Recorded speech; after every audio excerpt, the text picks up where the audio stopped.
On a quiet winter morning in the small town of White Rock Valley, the world seemed soft and peaceful until one little girl's life changed forever.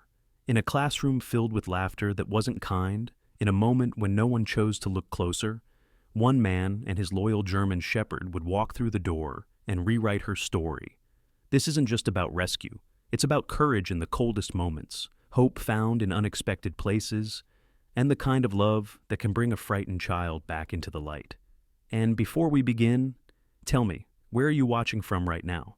Drop a comment below. I'd love to hear from you. Wishing you a peaceful day filled with warmth, kindness, and stories that stay with you long after the snow melts. The winter morning in White Rock Valley, a small mountain town tucked between tall pines and slow-moving rivers, arrived in a pale hush that felt almost sacred. Snowflakes drifted down like cold, unspoken secrets, settling over rooftops, frozen playground swings, and the long concrete walkway leading to White Rock Elementary School. Children hurried through the wind in colorful winter jackets, boots thumping the slush, voices rising in scattered bursts of laughter that dissolved into the frosty air. Yet among them walked one small figure who moved without a sound. Lila Carter, 8 years old, slight and bony, with light brown hair that fell in uneven strands as if cut by someone who didn't care much, clutched the straps of her faded backpack tightly. She was small for her age, almost bird-like, with shoulders that curled inward as if trying to protect something fragile inside. Her eyes, a soft hazel normally full of curiosity by nature, had become muted over many months of loneliness. Lila had once talked constantly, always eager to show someone a drawing or a leaf she found on the street. But since her mother's passing and her stepmother Marla's arrival, her voice had shrunk into a whisper. The cold morning didn't bother her as much as the churning discomfort in her stomach. She hadn't eaten breakfast, she often didn't, and the ache came and went like a warning bell. She slowed her steps in the hallway, pressing her hand into her coat. She told herself she only had to get through the day. Then she could go back home, maybe find some crackers in the pantry if Marla hadn't locked it again. The school hallway buzzed with its usual morning chaos, lockers clanging shut, the echo of children racing toward their classrooms, teachers calling reminders over the noise. At the far end of the hall, a fifth grader named Evan Miller, a lanky boy with freckles and a habit of observing everything, stood outside his classroom where he'd been assigned hallway monitoring for the week. Evan wasn't particularly outgoing, but he wasn't unkind either. He was the sort of boy who avoided trouble, tall for his age, sandy hair always sticking awkwardly upward as if defying gravity, and eyes that always seemed to be searching for answers below the surface. His parents were both paramedics, and after witnessing a frightening accident the previous summer, Evan had developed a habit of noticing when something was wrong.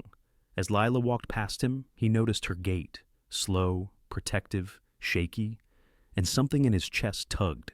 He didn't say a word, only followed her with his eyes as she entered room 2A. Inside, Ms. Heather Holloway, the second-grade teacher, wrote vocabulary words across the chalkboard. Miss Holloway was a woman in her late 40s, tall and angular, with a sharp frame and sharper voice. She wore her dark hair tightly pinned back and preferred her classrooms quiet, not out of love for discipline, but because noise reminded her of her own childhood home, a cramped place full of shouting parents and slamming cupboards.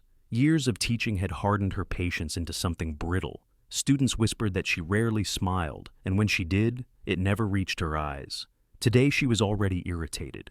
A spilled cup of coffee in her car had stained the front of her gray sweater, and she now moved with a clipped, tense rhythm. She didn't notice Lila slip into the classroom at first. No one did. The chatter continued. Two boys comparing their trading cards, a girl animatedly describing the TV show she watched the night before. Lila felt her stomach twist again.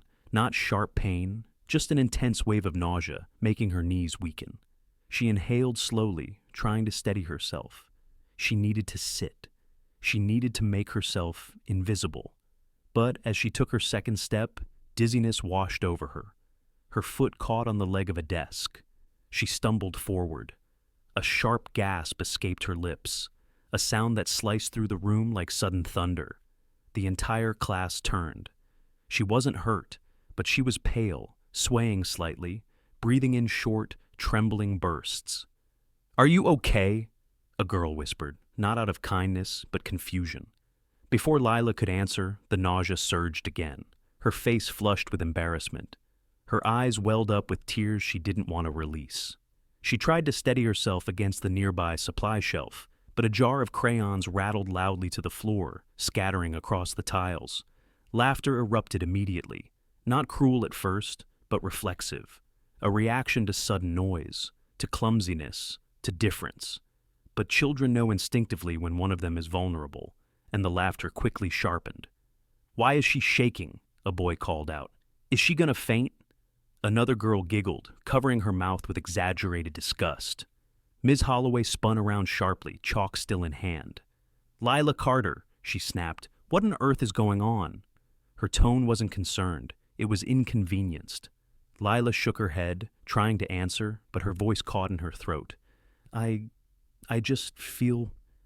That was all she managed before a stronger wave of dizziness overtook her. She reached for the teacher's desk to steady herself, but her knee buckled and she collapsed onto one of the classroom chairs, knocking over a box of worksheets in the process. More laughter. Someone whispered, "She's so weird." Someone else muttered, "Why is she breathing like that?" Phones began to rise. Evan, still in the hall, heard the commotion. He stepped closer to the door and saw Lila trembling, the class circling her like spectators at a spectacle. A knot formed in his stomach. He pulled out his school-issued tablet, not to record for fun, but because his instinct said documenting this might matter.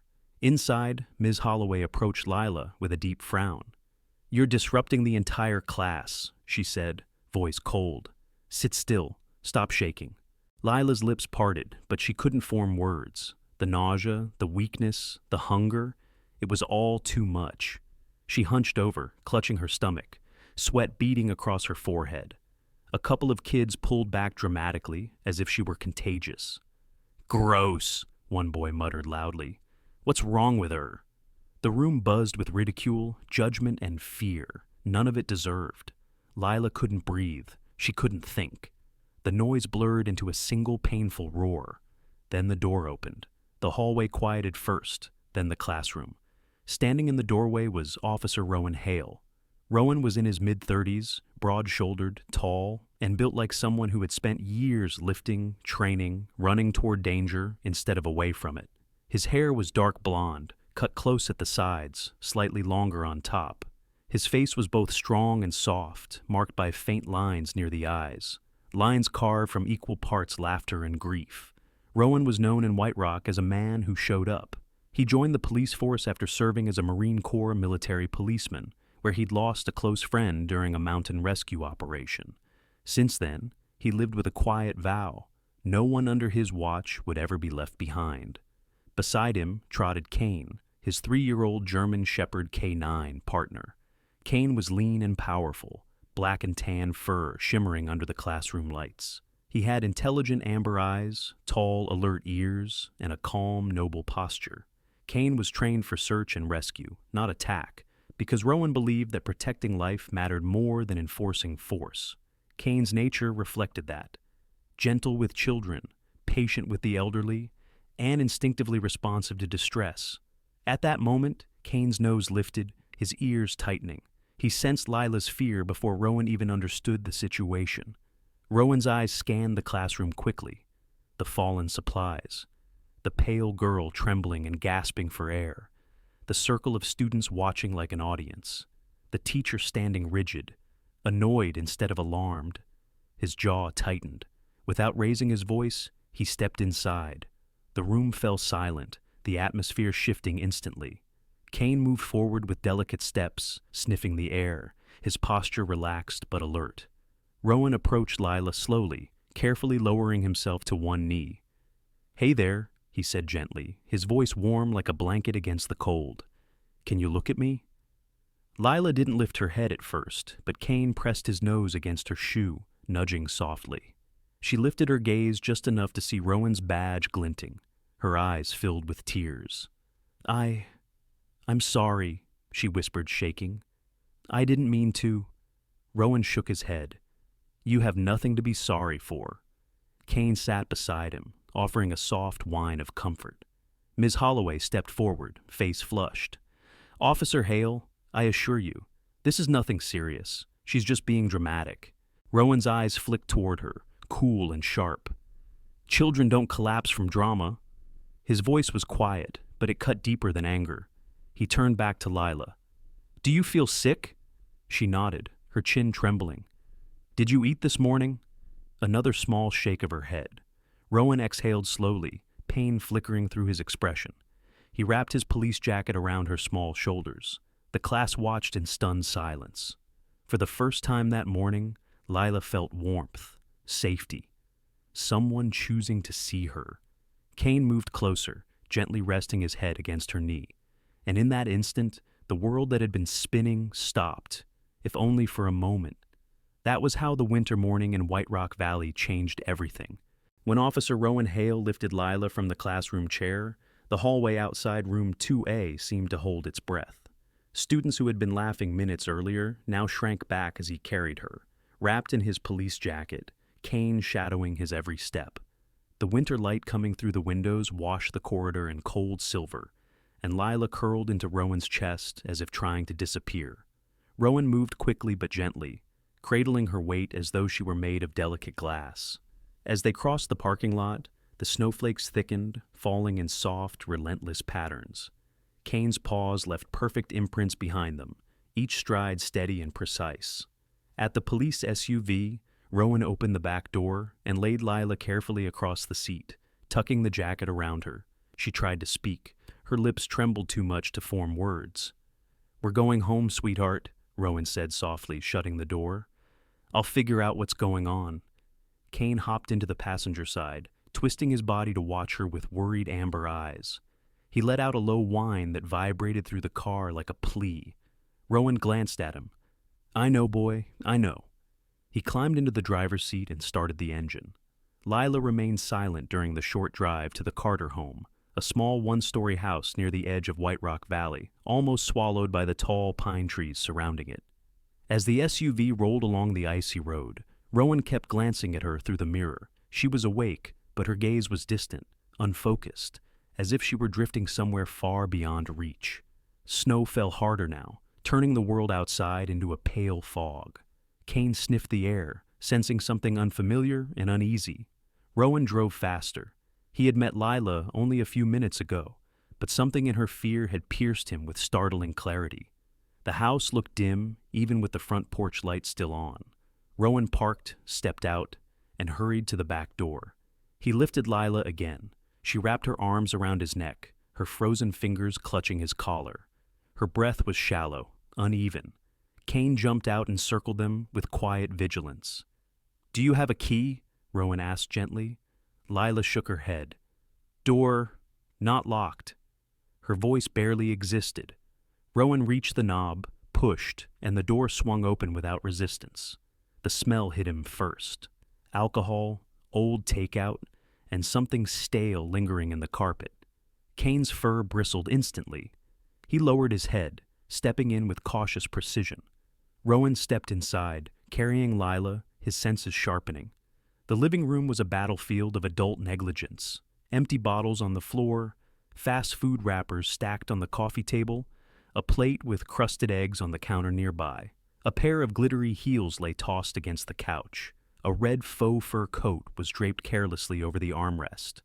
The television flickered silently with an infomercial, its volume muted. Rowan's jaw tightened. "Where's your stepmother right now?" Lila's face pressed into his shoulder. "Not home. She doesn't come home in mornings." Rowan carried her to the recliner near the window and set her down gently. Kane sniffed around the room with slow, deliberate steps, pausing near the sofa, then at the kitchen table. His ears twitched. He detected something. Uncertainty, tension, fear. It all clung to the air. Rowan crouched in front of Lila and placed a hand lightly on her knee. "Did you eat anything last night, Lila?" She shook her head again, her eyes dropping toward the stained carpet. She said, "I was picky." Rowan swallowed hard. He forced his voice to stay calm. "Are there any snacks? Something I can get you?" Lila hesitated. "There were crackers, but Marla locked the pantry." Locked the pantry. Rowan closed his eyes for a moment. His chest tightened. When he opened the pantry door, He found a small silver padlock sealing it shut. It was surreal. Parents locked dangerous items, not food. His voice turned cold. "She locked you out from eating?" Lila didn't answer, but her silence was confirmation enough. While Rowan searched for a snack, Kane suddenly stiffened. His ears shot upward. He padded across the living room and nudged a pile of junk mail with his nose. Rowan followed him. "What is it, boy?" Kane pawed at the stack, then at the side of the cabinet. Something had fallen behind it. Rowan reached down and pulled out a small bundle of envelopes tied loosely with a string. They were wrinkled, dusty, and some edges were torn. He untied them slowly. The first envelope was from White Rock Elementary, dated 3 months earlier. The next was another, and another, all unopened, all addressed to Marla Carter. The top message read, "Parent Notice. Concerns regarding Lila Carter's attendance and behavior." Behind it, another letter warned about Lila coming to school repeatedly without lunch. And one further back mentioned concerns that she had shown signs of fatigue and possible illness. Rowan exhaled sharply, anger rising like heat beneath his skin. Kane whined again, nudging Rowan's knee. Rowan let out a long breath. "Good find, partner." He turned to Lila. "Did your stepmother ever tell you about these?" Lila shook her head, hugging herself as her small body trembled. "She threw mail away sometimes. She said school complains too much." Rowan stared at the letters for a long moment, gripping them so tight the papers wrinkled. His mind ran with thoughts, responsibility, neglect, hunger, fear, and in all of it, the image of Lila's pale face sinking in that classroom echoed again and again.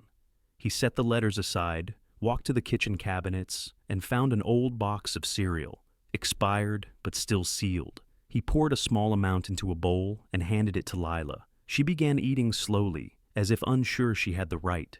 The snow outside grew heavier, the house quiet except for the crunch of cereal and Kane's soft breathing. Rowan stood near the window, watching the icy wind twist the pines, feeling something inside him shift, something protective, fierce, immovable. He turned to Lila. "You're safe now," he said. "I'm going to make sure you stay that way." Lila looked up, a ghost of fear still lingering in her eyes. "Are you coming back later?" Rowan shook his head gently. "I'm not leaving until you're okay." Kane settled beside her, laying his head on her foot as if sealing the promise. And as the winter storm thickened, the house that once echoed with neglect now held something new, a beginning, fragile but real. The snowstorm thickened outside the Carter house as twilight crept over White Rock Valley, casting long bluish shadows across the living room floor. Lila sat quietly in the recliner. Kane stretched beside her, with his head resting against her knee like a living shield. The faint crunch of cereal had stopped. She now clutched the bowl gently, as if afraid of making any noise.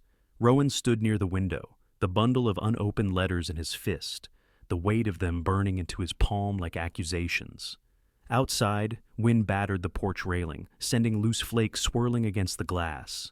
Inside, the silence was heavy, dense enough to feel. Kane lifted his head suddenly, ears snapping upright. Rowan felt the shift immediately. He turned toward the front door. Headlights swept across the window. Then a car door slammed. A woman's voice floated in through the storm, slurred, irritated, carelessly loud. Rowan's jaw tensed. He stepped forward just as the front door swung open, pushed by a wavering hand. Marla Carter stumbled inside. She was in her early 30s, tall and slender, with long auburn hair styled in loose curls now tangled by the wind. Her makeup, usually sharp and dramatic, was smudged around her eyes, mascara streaking down her cheeks in uneven lines. She wore a sparkling silver dress beneath a faux fur coat, both clearly meant for nightlife, not childcare. Her heels clicked unevenly as she staggered in. Marla had once been known around town as charming, charismatic, and socially magnetic, someone who could light up a room. But after losing her job at a local marketing firm a year earlier, she spiraled into late-night partying, anger, and resentment. She filled the void with alcohol and fast company, convinced everyone owed her sympathy she never offered in return. She froze when she saw Rowan inside the house. Her eyes widened, not with concern, but annoyance. "Oh, it's you." Her gaze flicked toward Lila, and something resentful passed over her features. Rowan stepped forward, voice steady. "Marla, we need to talk." She threw her coat onto the sofa, missing the armrest entirely. "I don't have time for lectures, Officer Hale. I had a rough night." "You always do," Rowan replied quietly. Kane let out a soft growl, low, controlled, a warning coded in restraint. Marla glared at him. "And why is the dog in my house?" "He's doing his job," Rowan said. "Protecting Lila." Marla scoffed. "From what? She's dramatic. Always has been. You wouldn't believe the mess she made this morning." Rowan's eyes sharpened. "I saw the mess. At school. In front of the entire class." Marla blinked, caught off guard, then rolled her eyes. "Kids embarrass themselves. It's not my fault she—" "Didn't eat," Rowan cut in. "Didn't sleep, didn't speak, nearly fainted. You left her alone. Again." Marla's face flushed with defensiveness. "She's picky. She refuses food all the time." Rowan walked toward the recliner, lifted Lila's small hand gently. Her sleeve slid back, revealing the bruises on her forearm, dark, ring-shaped marks that told stories no child should carry. Marla's expression shifted for the first time, flickering from irritation to something colder, harder. Rowan's voice dropped to a deadly quiet. "Explain this." Marla hesitated, her jaw clenched. "Kids bruise. They fall. You're overreacting." Rowan raised her sleeve further. Older bruises, fading, layered under newer ones. Lila trembled but didn't pull away. She simply whispered, "I fell." Rowan looked into her eyes, softly. "Where did you fall, sweetheart?" Tears filled her lashes. I don't remember." Marla threw her hands up. "There, see? She's always confused. She spills things, breaks things, cries for no reason. I can't babysit her 24/7. "She's your stepdaughter," Rowan said. "Not your burden." Marla scoffed. "You think she makes my life easy? She stares at me like I'm a stranger. She won't talk. She hates me." "She's scared of you," Rowan replied, barely containing the anger building in his throat. Marla strode forward, heels clacking sharply, pointing a finger at him. "You don't get it. You swoop in here like some hero." Kane rose instantly, placing his body between her and Lila. His hackles rose. Marla stepped back, eyes narrowing. "That dog needs to go." Rowan stepped between them. "No, but you do." Marla froze. Shock flickered on her face. "What did you just say?" Rowan nodded toward the stairs. "Pack your things." "You can't be serious." Her voice shook with outrage. "This is my house, too." "This house belonged to Lila's mother," Rowan replied. "You came later, and you abused her trust." Marla laughed harshly. "Abused? Oh, grow up. You think I hit her? I barely talked to her." "That's the problem." Rowan's voice tightened. "You never talk to her, never feed her, never keep her safe. The pantry is locked. The house is a mess. The school sent warnings for months, and now she's covered in bruises." Marla's mask faltered. Fear flickered behind her eyes, quickly replaced by fury. "You have no right to—" Kane found the letters behind the cabinet. Rowan held them up. "You hid them. Everyone." Marla's face paled. "I forgot?" "For 3 months?" Rowan asked. "Or did you just not care?" "She's not my kid," Marla snapped, voice cracking. Silence dropped heavy as snow. Lila flinched at the words. Rowan's eyes burned with cold fire. "Exactly!" He pointed toward the bedroom hallway. "Get your things." Marla looked around wildly as if waiting for someone to take her side. There was no one. Not even the walls listened. She grabbed her bag from the sofa, but stumbled in her heels, nearly dropping it. Her hands shook with anger, or fear, as she turned toward Ewol. "The hallway?" she gasped and spun back. "This isn't over! You're ruining everything!" "You ruined it!" Rowan didn't raise his voice. He didn't need to. Marla backed toward the door, trembling. Kane followed her at a distance, posture tall, ensuring she left. "You'll regret this!" she spat. "You all will!" Rowan didn't move, and after a few heartbeat-long seconds, Marla fled into the storm, her footsteps vanishing into the snow. Rowan exhaled, slow and heavy, like releasing years of tension. Kane returned to Lila, nudging her hand with gentle concern. Rowan knelt before her. "It's over," he whispered. "She can't hurt you anymore." Lila didn't speak. She simply leaned forward, pressing her forehead into Kane's fur, her small shoulders trembling from relief rather than fear. Rowan looked toward the window, where Marla's taillights faded into the white blur. He didn't smile. He didn't celebrate. He only placed a steady hand on Lila's back and whispered, "I'm here now." And somewhere across town, in the warm office of White Rock Elementary, Principal Avery and Vice Principal Harlan watched the video Evan Miller had turned in. Their faces tightened. An investigation had begun. The house felt different after Marla's car vanished into the swirling storm, lighter somehow, though the air still held the stale scent of her perfume and spilled liquor. The snow outside pressed against the windows like drifting ghosts, but inside, the atmosphere shifted from dread to fragile calm. Rowan stood in the middle of the living room, listening to the quiet breathing of the child, huddled against Kane's fur. Lila didn't cry. She didn't speak. She only leaned forward slightly, her arms wrapped around herself as if afraid the silence might break. Kane remained utterly still, his amber eyes soft, the steady rise and fall of his breathing offering a wordless promise. "You're safe." Rowan exhaled slowly, the weight in his chest heavy but purposeful. He knelt beside Lila and brushed a stray hair from her face. "Lila," he whispered, "I'm not going anywhere tonight." She lifted her eyes, large, hurting, full of a question she couldn't form. "You're staying?" Rowan nodded. "If that's okay." A tiny nod from her, small, almost hesitant, but real. Rowan stood and walked toward the hallway. "I'm going to turn on the lights upstairs," he said. "I know it gets dark up there." That simple sentence made her shoulders relax a fraction. Kane followed him halfway, then returned to Lila as if deciding she needed him more. Rowan climbed the stairs. The hallway above was dim, shadows pooling along the walls. He flipped every switch, letting the warm yellow glow fill the space. When he stepped back downstairs, Lila was still curled against Kane, her thin fingers disappearing into his thick fur. "Do you want to come upstairs?" Rowan asked softly. "We don't have to go into your room yet." She hesitated, then nodded slowly. Rowan reached out a hand, but didn't touch her, letting her decide. After a few seconds, she stood, wobbling slightly. Kane stayed at her side like a sturdy pillar. Together, they climbed the staircase.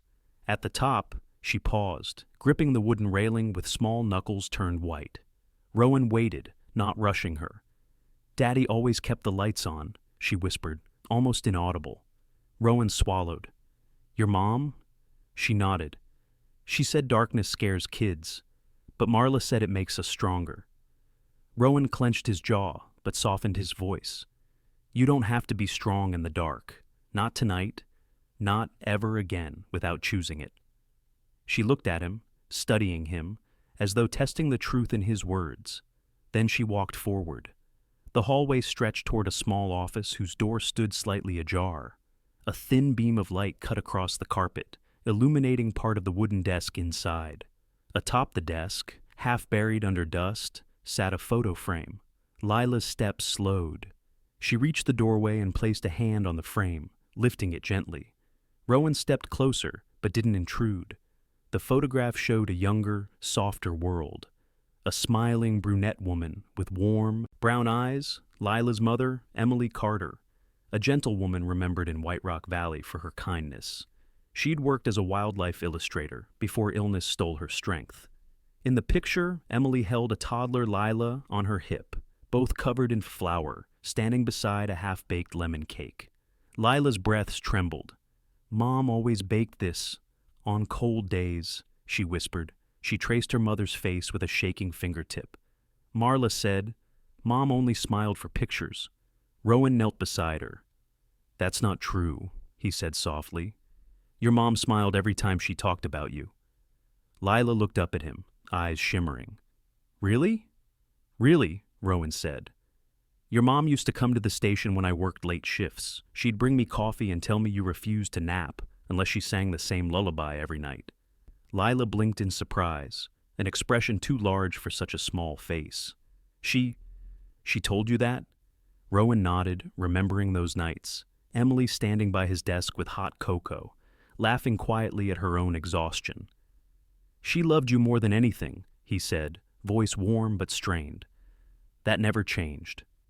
Something inside Lila cracked, not painfully, but like a frozen river beginning to thaw. She wrapped her arms around herself, leaning slightly toward him. Rowan rose, walked to a small wooden drawer, and pulled out a light brown photo album covered in dust. The title was written in gold cursive, Family Memories, Carter. "This belonged to your mother," he said. "She kept everything." Lila took the album gently, as though afraid it might crumble. She opened the first page. Pictures spilled across her vision. Trips to lakes, drawings, birthday candles, tiny handwritten notes. Rowan watched her, feeling something shift in the room. A blooming, quiet warmth. Meanwhile, Kane trotted into the office and lay down near the door, eyes alert. The dog seemed to sense the fragile healing occurring within the small space. As Lila flipped the pages, Rowan stepped out briefly to the hallway.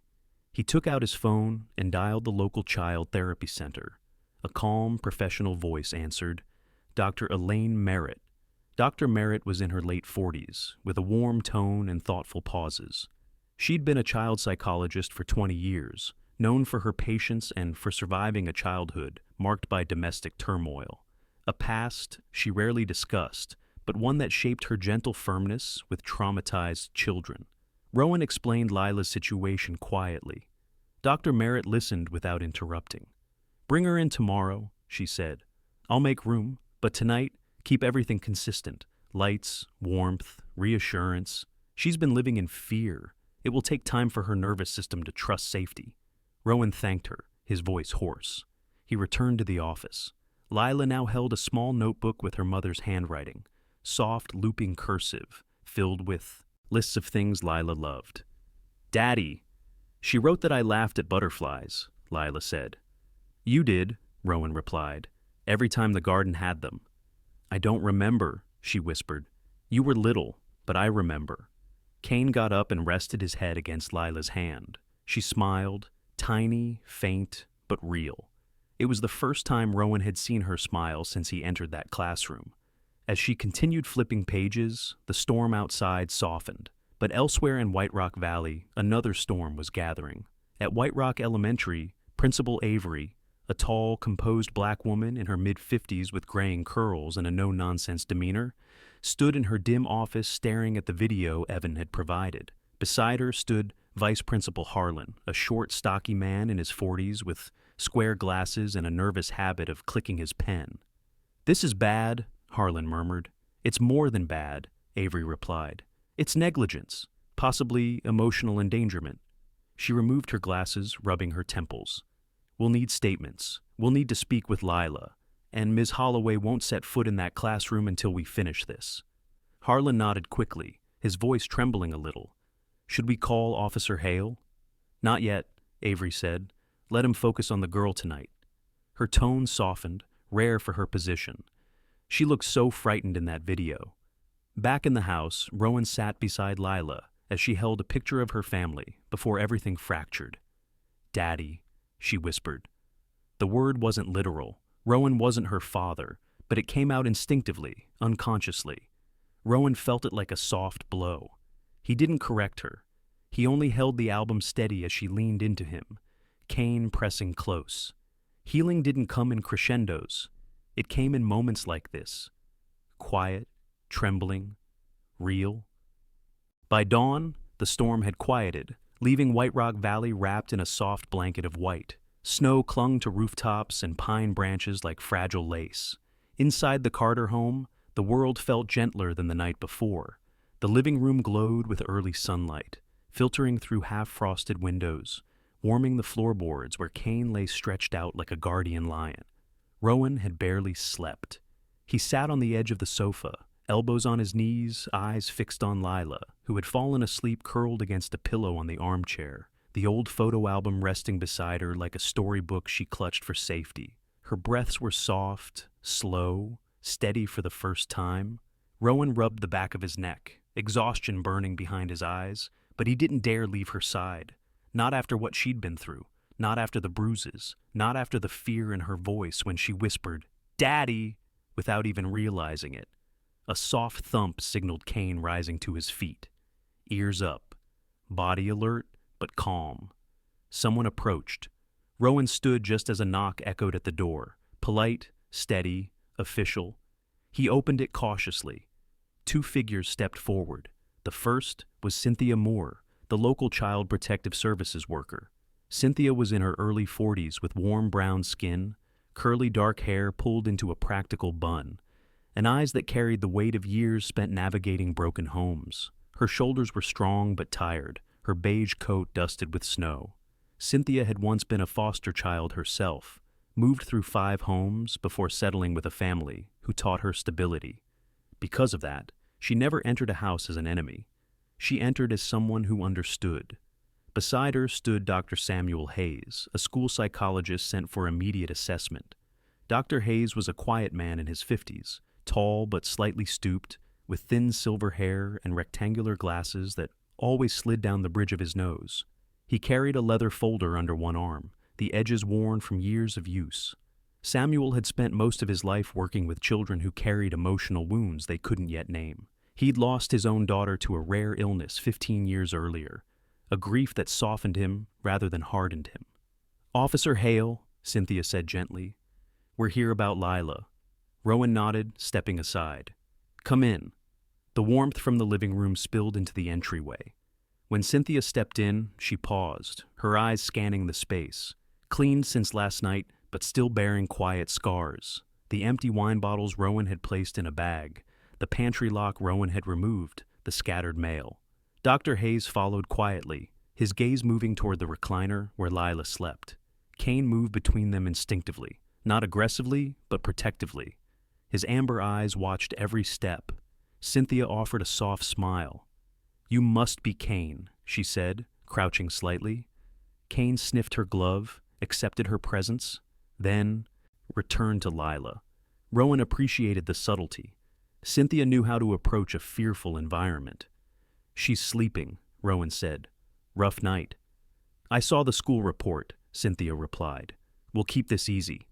Dr. Hayes closed the door gently, careful not to make noise. "Where is her stepmother?" "Gone," Rowan answered. A flash of relief passed over Cynthia's face, not at the breakup itself, but at the removed danger. "Good," she said softly. "Then we can help her heal, without interference."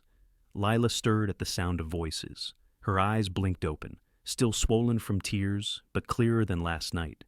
She sat up quickly, instinctively reaching for Kane's fur. Kane pressed against her knee in instant reassurance. Cynthia approached slowly, hands visible, posture calm. "Hi, Lila," she said warmly. "My name is Cynthia. I'm here to make sure you're okay." Lila glanced at Rowan before answering. Am I in trouble?" "No," Cynthia said gently. "Not even a little." Dr. Hayes stepped forward, his voice soft as snowfall. "We just want to understand how you're feeling." Lila pulled her blanket closer. "I'm tired." "That's okay," Dr. Hayes replied. "We won't ask much today." Rowan sat on the arm of the chair, close enough to be her anchor, but far enough to let her breathe. Lila looked between the adults. "Marla won't come back, right?" Rowan's voice was steady. "Not unless you want her to, and you don't have to." Cynthia nodded. "You get to choose who is safe for you." Lila relaxed visibly at those words. For a moment, her tiny shoulders stopped trembling. Dr. Hayes sat on the sofa across from her and opened his folder, revealing pages of simple checklists, colored emotion charts, and a few small drawing prompts. He never pushed them forward. Instead, he asked, "Do you like pictures?" Lila hesitated, then nodded. "My mom used to draw." "Would you like to show me something she drew?" She reached for the album. Rowan helped her open it. Dr. Hayes studied the drawings, beautiful sketches of lakes, pets, flowers, and tiny notes written in soft cursive. "These are wonderful," he whispered. "Your mother was very talented." Lila's eyes softened. "She drew butterflies for me." Kane rested his chin on her knee. Cynthia observed quietly, taking mental notes, not of mistakes, but of the bond forming between Rowan and the child. After a while, Dr. Hayes asked gently, "Lila, do you feel safe here?" The girl touched Rowan's sleeve, small fingers barely gripping the fabric. "I do, when he's here," Cynthia nodded. "Safety is the first thing we check." She closed her notebook. "And it seems clear we have the foundation." Rowan exhaled with relief. Cynthia walked over to him.